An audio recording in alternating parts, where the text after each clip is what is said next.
Hello, thank you for watching the video. First and foremost, my name is Melissa Re-Alfred, and this is my YouTube channel, so welcome. This is actually the very first post video that's going to be on the YouTube channel. It wasn't planned though.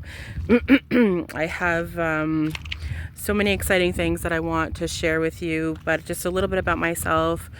My name is Melissa. I live in Canada with my husband and children on the East Coast. It's beautiful out here. I'm actually here now. Don't know if I can turn it around, but you can see that the tide is out, and it's a beautiful October day, October 21st, 2024. It's gorgeous and warm out here, so hopefully it's beautiful where you are today as well. But I am a mom and a wife and lover of Jesus, friend of Jesus is probably my favorite little title there. But and I wrote a book called Radical Encounters with God, and at the ask of Jesus, it's full of 33 years of radical testimonies, signs, wonders, and miracles, and yeah, so I have another one coming up soon. I have a dream journal, an advanced dream journal, but yet easy to use, that's going to be launching in November on Amazon or my website. Really excited about that. I have some really great feedback coming, and I keep hearing over and over again that the dreams and visions realm has increased a lot. So I think that it's a timely journal that's going to be released. And like I said, it's not just your average dream journal, but each entry is like 3 pages long, because we dig a little bit deeper, because you know, when God gives a dream or a vision, you kind of want to know what it's saying. You know, at the very least, you want to know as much as you can about what he's trying to communicate with you. You know, there's times in the Bible where he will give a dream and it's really straight to the point, like Abram's wife with Sarah, the king there, just saying, if you touch her, you're gonna die. Doesn't really need doesn't need to be digged into. It's pretty accurate and pretty straightforward. You touch her, you die. But a lot of the other dreams and visions that God gives, they're kind of in mystery form or in code, and he's inviting us to dig a little deeper, right? So that's where the dream journal comes in handy. And then, of course, just to keep everything all in one spot. So, but today, I'm jumping on here for another reason. Like I said, this was my first video. This is not going to be it, but God reserves the right to change our plans, right? And I kind of feel compelled, actually, to put this video out there and share it far and wide as much as I can. So I'm going to do my part, and God could do his, right? So today is October 21st, like I said. So this dream that I'm about to share with you happened October 20th. And it's important to know that, well, that was the weekend, and I wasn't actually at home. I was a few hours away in another town. I was attending to some business stuff that I had to attend to. And my husband was at home with the kids. So that's actually kind of important. I'm sharing that because that's going to come in really important later on. So here's the dream, and I'm going to try to give it to you in order. I'm going to take a little bit of time with it because it's really important and it's urgent. And it's a very now. It's actually a now. It's not for tomorrow. It's not for maybe next time, or the timing is today. So in my dream, I'm driving in a car, and beside me in the passenger seat was somebody that I've known for a long time. Haven't spoken to at all in a while, but we know I've known him for a while. And his name, I feel like the Lord put him there for specifically what his name means. It's a really specific name.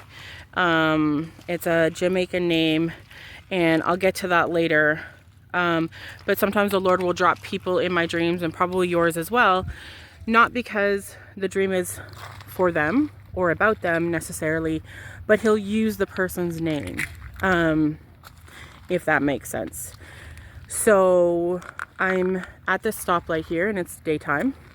I like to get really detailed with my dreams, so I like to share if it's nighttime, daytime, whatever I can, because even the most significant part of a dream, some dreams that I've had, it's the most significant part. That means the most. Like, we would normally write that off, but I've learned not to do that. So it was daytime. So all that to say, I'm going to give you all the details that I can remember. So it was daytime. We're at a stoplight, and I look up into the sky and into the clouds, and into the clouds there was eyes that appeared out of the clouds, a set of eyes, and I knew instantly that that was the enemy, and that he was spying, and he was just kind of looking around.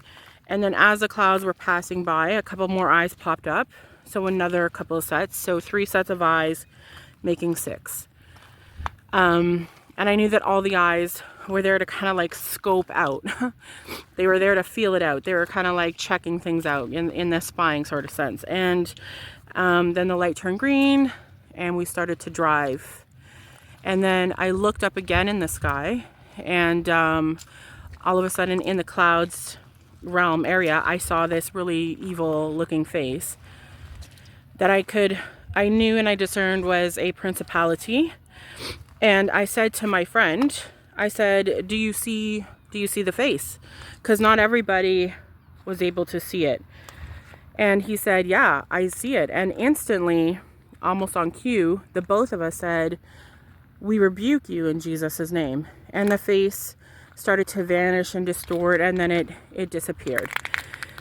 And my friend's name actually means ruler and mighty. Or you can reverse it and say mighty ruler.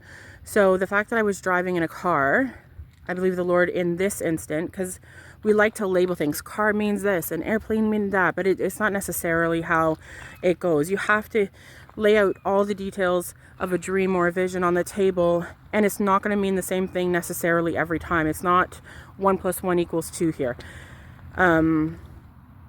You have to kind of decipher, of course, ask the Lord. He is the interpreter of all dreams, and interpretation belongs to the Lord, like Daniel had said. So, I'm trying not to step on clams.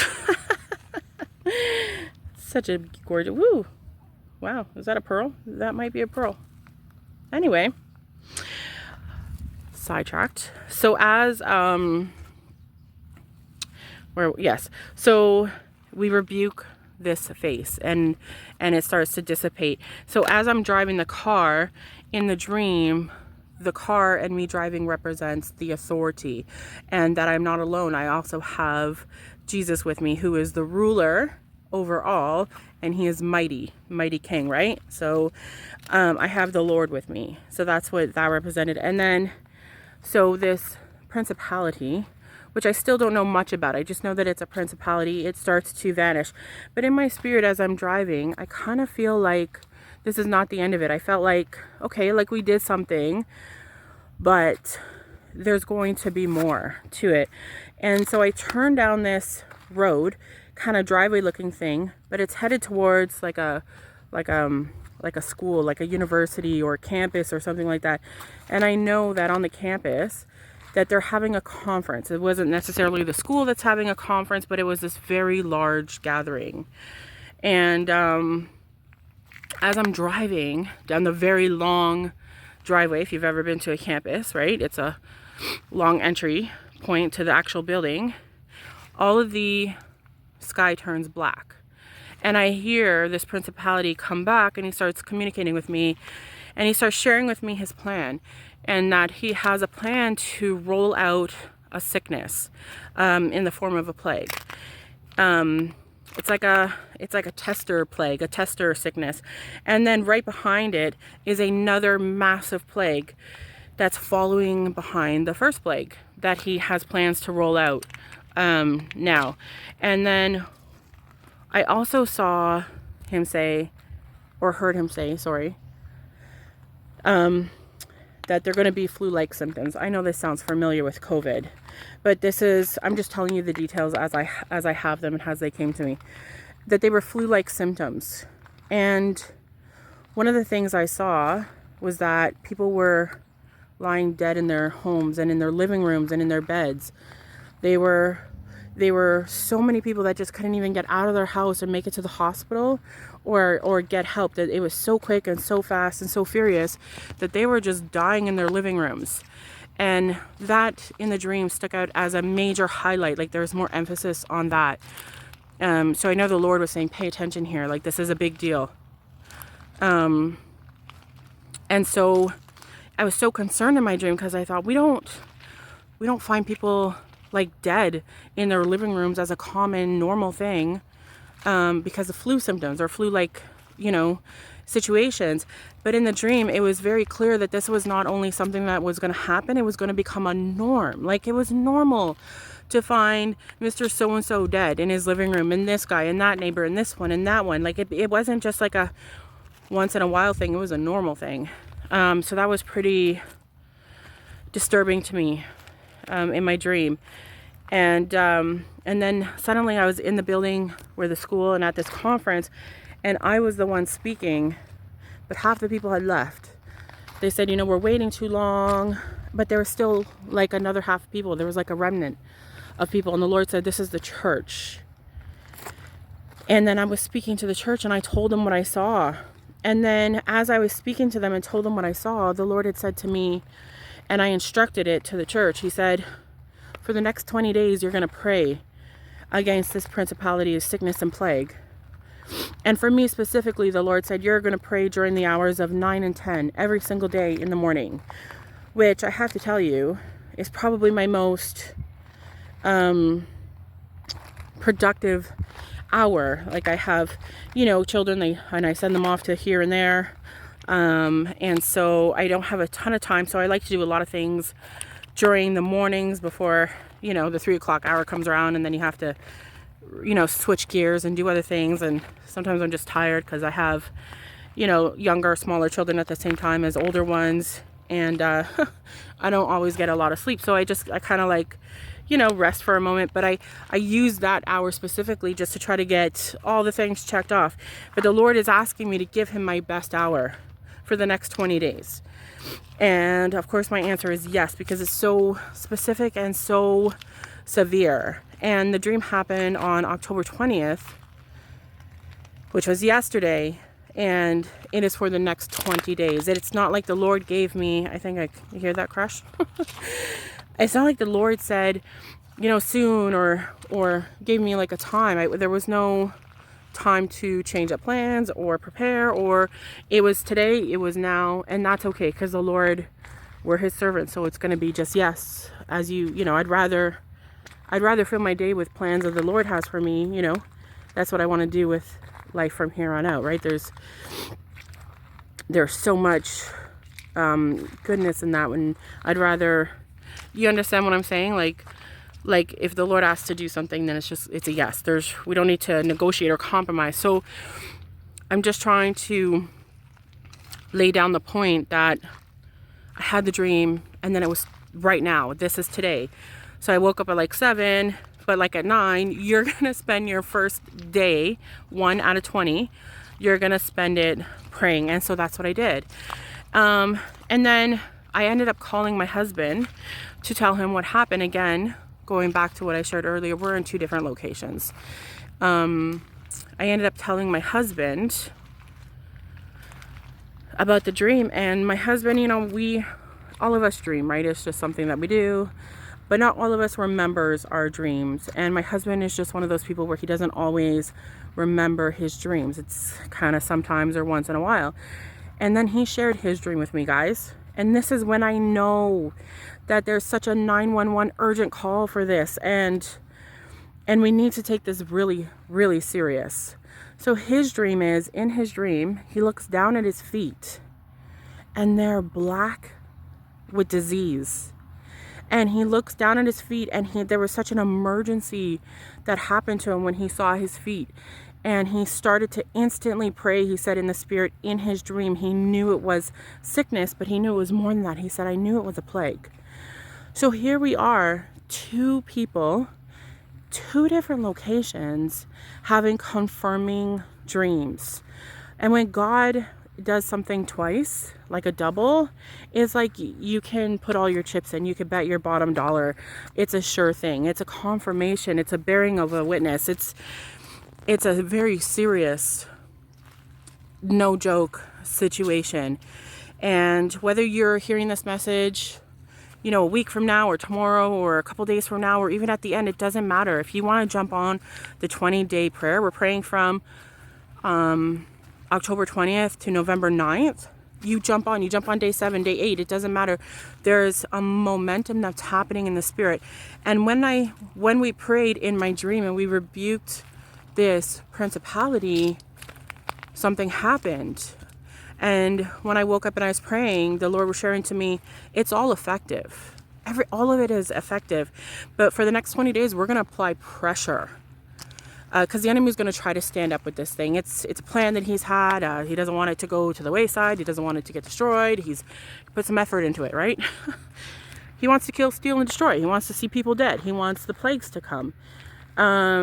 But we as the body of Christ, we have the authority, we have the keys, and we're not going to let them sit on the shelf and collect dust. We can use them. It's not a joke. We can really use them. Whatever we bind on earth is bound in heaven. Whatever we loose on earth is loosed in heaven. That's not like a fun quote. You know what I mean? It is, but it's a real thing. And we get to do that. And we have mighty Jesus sitting beside us, right? What was the other one that it said? Fortress or something. Anyways, write it in the comments. Anyways, you understand what I'm saying.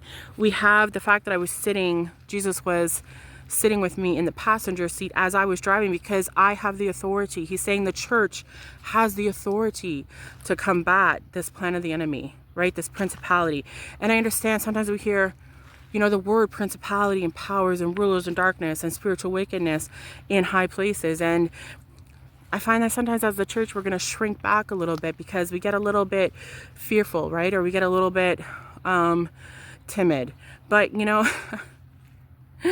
as I was talking to somebody the other day about this, the Lord said to me, you know, yeah, all those things are absolutely real. The powers and principalities, you know, that's just the reality that is here if your eyes have been unveiled to those things, right? But Jesus said to me, you know, at the end of the day, I know a guy. I know a guy. I know that there's powers and principalities and those spiritual wickedness in high places, but I know a guy. And you know a guy, right? And so his name is Jesus, and he has stripped them of all of his power and given us the keys to the kingdom. And this is our realm here. This is our planet. And so we're going to push back the plan of the enemy to kill, steal, and destroy and release this disgusting plague and sickness. And not only that, but as the Lord leads. So like at praying for salvation, you know, the Lord says that if I'm lifted up, I'm going to draw all men unto me from like corner to corner. Not just, and I also have to say, I should add, in the dream, this conference was in the United States. I don't live in the United States. I live in Canada. But I know there's a lot of heat going on in the United States with everything going on. And this could be a confirmation. Like I've already had people say, that's not the first. I've heard that before. Somebody else shared something like that. So they're sending me these messages. But right now I feel like I need to share this far and wide. Again, this wasn't the plan. This wasn't going to be the first video. But hey, I have my plans and God reserves the right to hijack my plans, right? Because yes, Lord, as you wish. And so here, this video is what I'm doing. And so if you want to be on board to join us for the next 20 days or 19 or 15 or wherever it is at, please come join. Send me your email. I would like to keep in touch with you guys and send email, like have an email chain going so that we can connect. And if you hear something, you can send it to me for what you're picking up. But I believe we have the authority to trample on snakes and scorpions and this plan of the enemy to launch these specific plagues. Again, there was like plague 1 and plague 2 or plague 3 and 4, depending on how you look at it with COVID. But it was like a tester plague. It was like a wave, right? A wave of a plague. And then right behind it was a tsunami wave. Both of them were, the first one was not something to like, you know, put your head in the sand about. It was a big deal. But the second one was designed to just take the masses out. And the Lord would not share a dream like this if it was for nothing. If he called us to pray for the next 20 days. Like, let's talk about specifics here. We're not, I know some people, they get prophetic words, but it's so, and that's okay, but it's very vague and it's very, you know, but then there's also words where God speaks where God is a specific, very specific God. These are specific numbers. These are specific details. And even my time that he's asking me to pray is just so very specific. And so thank God that he wouldn't give the dream if he didn't intend for us to like make way, like to bulldoze, if we didn't have the ability to like strike, right? To like blow up the enemy's plan, right? So if this bears witness to you and you feel like you're supposed to be on this chain and you want to pray with us over the next, you know, till November 9th, just type in the comments that you're in. I'll have something in the link as well where you can sign up and send me your personal email as well, or you can send it to me. I think there's a way through YouTube, but that's it. I think that's all I have. Yeah, I don't think there's anything else. Again, I wanted to leave you with all the details, so I took my time a little bit. But again, share this video, please, with your prayer circle, with people at your church. It's a today thing. And you know, he stripped the enemy of all of his power, and he gave us those keys, and we're so grateful. And I'm grateful. As much as this is sobering and alarming, I'm grateful that God speaks to us and talks to us and shares us this information, and because he's an all-knowing God and he sees. And so just first and foremost, let's just be grateful that we have a king who you know, is like, sees all the time, yesterday, today, and tomorrow, and asks us to partner with him to change the course of the plans of the already defeated one. You know, Satan, one of the words I call him is defeated. You know, it's defeated Satan because the Lord already defeated him, and we're just walking through time enforcing that. So again, thank you for watching. Please share it, email this out, share it to whoever you think needs to see it, and please join in prayer. Send me, you know, again, a message and let me know that you're on board. If you can send me an email so we can stay in touch over the next, I'll be sending out emails as well, for any new information. But thank you guys again. Feel free to like and subscribe to my channel. I have plans to send out more videos, tons of testimonies, just giving people faith injections, healings, signs, wonders, miracles. Just so grateful. And testimonies are one of those things that, you know, they're not meant to be put in a box under your bed. They're meant to be shared because they're so potent. They have the power to prophesy the same outcome into your life. So that's why testimonies are so important. You know, the Bible says in Revelations that the testimony is the spirit of prophecy. It's because my testimony has the ability to prophesy into your situation. So if you are sick, here's a testimony for you to munch on and let it prophesy that your healing is coming. If you are low on finances, here's a money miracle testimony. You know, if you are praying for loved ones to be saved, grab this testimony. And so it's so amazing because all of us and all of our testimonies together, they just pack a powerful punch, and that they defeat, you know, Satan by the blood of the Lamb, which allows the testimonies in the first place, right? By the blood of the Lamb and by our testimonies. Just a beautiful covenant partnership that we have with Jesus, even through our testimony. So thank you guys once again, and God bless you. I'm so excited. We have the power. We have the victory. We have the authority to change the course that the enemy's trying to set for people on this planet. So I love you. Take care and talk soon.